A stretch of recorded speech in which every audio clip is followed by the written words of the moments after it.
Hello বন্ধুরা, তোমরা সবাই কেমন আছো? আশা করি ভালো আছো। তো দেখো, আমরা আজকে বাড়িতে পৌঁছাবো, এখনও পৌঁছাইনি। ট্রেন থেকে নেমে আমরা হোটেলে ঢুকলাম, কিছু খেয়ে নিচ্ছি। অনেক জার্নি হয়েছে, তো অনেক কষ্ট হয়েছে। তো ট্রেনটা আমাদের 5 ঘন্টা লেট ছিল। সেখান থেকে আমরা অনেকটা দূরে এসে, প্রায় 2 ঘন্টার রাস্তায় এসে আমরা কিছু খেয়ে নিচ্ছি। হোটেলে ঢুকলাম, মাছ নিয়েছি, ডাল সবজি সবই দিয়েছে। তো দেখো, এগুলো আমরা খেয়ে নিচ্ছি। আমি আর দিদি এক টেবিলে বসেছি, আর বাবুরা অন্য টেবিলে বসেছে ওখানে।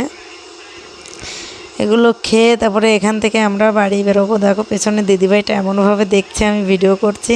তো আমি বাড়িতে চলে এসেছি। এসে দেখো, এখানে আমার বিছানা, আমার বেডরুম, ও মনে হলো পৃথিবীর সবচাইতে সুখী ইনসান আমি এখন, এরকম মনে হচ্ছে।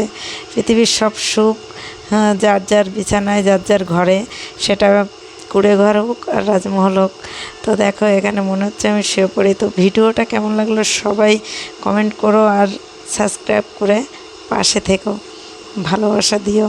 তোমাদের আরও ভিডিও দেবো। সবাই ভালো